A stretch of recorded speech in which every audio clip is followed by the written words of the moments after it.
Good morning বন্ধুরা, চলে এসেছি আবার নতুন একটি ব্লগ নিয়ে। অনেকদিন অসুস্থ থাকার কারণে আমি তোমাদের সাথে সেভাবে কোনো ব্লগ শেয়ার করে উঠতে পারিনি, তাই আজকে আবার তোমাদের সাথে ব্লগ শেয়ার করলাম। সেটা হলো দীঘা এবং কলকাতা সিরিজের পার্ট 2। তো সকালবেলায় উঠে পরের দিন আমাদের প্ল্যান ছিল, আগের দিন যেহেতু ইকো পার্ক ঘুরে এসে আমাদের পরের দিন প্ল্যান ছিল আমরা দক্ষিণেশ্বর যাব। তো সেই হিসাবে আমরা সকালে উঠে সবাই রেডি হয়েছিলাম, কিন্তু এত বৃষ্টি হচ্ছিল এবং সবারই শরীরটা একটু খারাপ থাকায় আমরা ভাবলাম যে না, আমরা আরাম করে রিল্যাক্স করে দেন আমরা মন্দিরে যাব।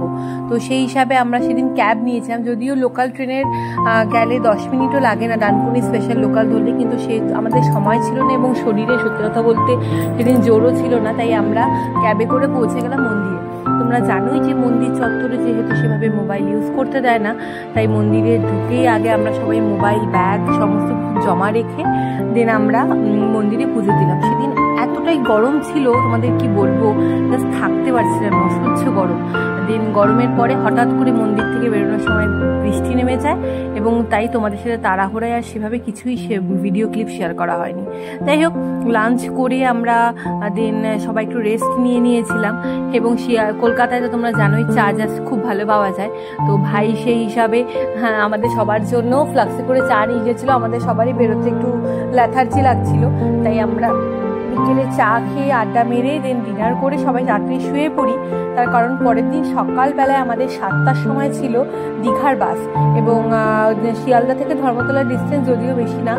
আমরা ভেবেছিলাম প্রথমে বাসে যাব, কিন্তু এত বৃষ্টির কারণে আমরা সেদিন আর রিস্ক নেইনি, আমরাও ক্যাবে করে দেন ধর্মতলায় পৌঁছে যাই। ওখানে বসে ওয়েট করছিলাম সবাই, এবং যেহেতু সকালবেলায় অনেকটাই সবাই বেরিয়েছে তাই সবারই একটু চায়ের ক্রেভিং হচ্ছিল। বৃষ্টি ভেজা কলকাতা এবং একসাথে এক ভাড়ের চা, আহা এই এক দারুণ কম্বিনেশন। যাই হোক, তো দেন আমরা চা খেয়ে বাসে উঠে পড়ি এবং সেদিন বাইরে তাও ঝিরিঝিরি বৃষ্টি হচ্ছিল। তো বাসের জাস্ট সার্ভিস 2 করছিল, আমরা গ্রিন লাইনে বুক করেছিলাম। গ্রিন লাইনের সার্ভিস খুব ভালো, লেগ স্পেস ভালো এবং এনাফ স্পেস ছিল। যাই হোক, তো আমরা বাসে করে দেন রওনা হই এবং আমাদের স্টপেজ ছিল, প্রথম স্টপেজ কোলাঘাট, যেখানে আমাদের ব্রেকফাস্টের জন্য দাঁড় করিয়েছিল।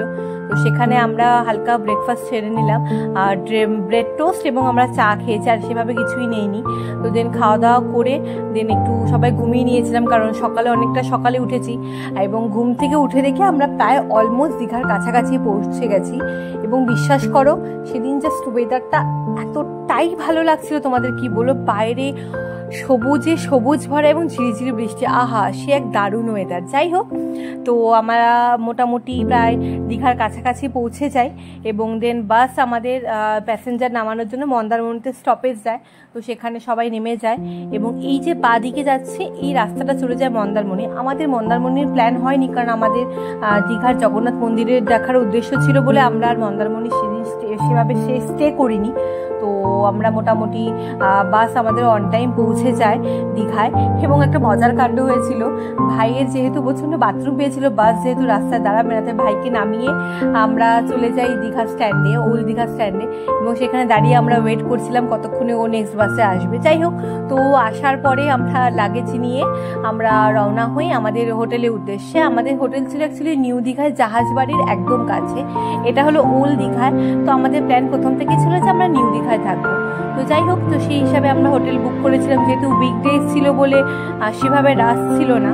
তো আমরা জাহাজবাড়ি থেকে নেমে, তোমরা যদি যে কাউকে টোটোতে বলো জাহাজবাড়ি, 100 টাকা ভাড়া নিয়েছিল আমাদের। তো আমরা নেমে জাহাজবাড়ি থেকে প্রায় 3-4 মিনিটের ডিস্টেন্স হলো আমাদের হোটেলটা। তো মন্দিরের সামনে দিয়েই আমরা পৌঁছালাম হোটেলে।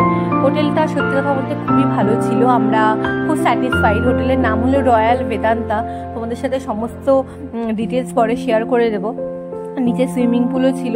তো যেহেতু আমরা এসে আমাদের আর সময় ছিল না, তাই এসে আমরা ফটাফট করে লাঞ্চের জন্য সবাই প্রিপেয়ার হচ্ছিলাম এবং তোমাদের সাথে একটা ছোট্ট করে রুম ট্যুর শেয়ার করে দিলাম। যেহেতু আমরা 5 জন ছিলাম, তাই আমাদের প্ল্যান ছিল যে একই রুমে যদি থাকা যায় তবে ভালো হয়। তো সেই হিসেবে আমরা সেভাবে রুম পেয়ে যাই। তো দুটো সাফিসিয়েন্ট বড়, যথেষ্ট বড় বেড ছিল এবং পুরো রুমটাই সেন্ট্রাল এসি ছিল। ওয়াশরুমও প্রচণ্ড ক্লিন ছিল। তো যাই হোক, তো দেন আমরা লাঞ্চের জন্য প্রিপেয়ার্ড হই। লাঞ্চে সেদিন নিরামিষই খেয়েছিলাম আমরা, ভাত, ডাল, পনির, মটর পনির এবং আলু ভাজা। এবং খাওয়া দাওয়া করে আমরা বিকেলে বের হই। তো সেই সমস্ত ক্লিপ আজকে এই ভিডিওতে তোমাদের সাথে শেয়ার করব না, সেটার জন্য নেক্সট ভিডিও তোমাদের সাথে দেখতে হবে। তো তোমাদের কেমন লাগছে আমার ভিডিও আমাকে জানিও, এবং ভালো লাগলে লাইক করে দিও, শেয়ার করে দিও এবং সাবস্ক্রাইব করে দিও। টাটা, বাই, তোমাদের সাথে আবার অন্য ব্লগে দেখা হবে।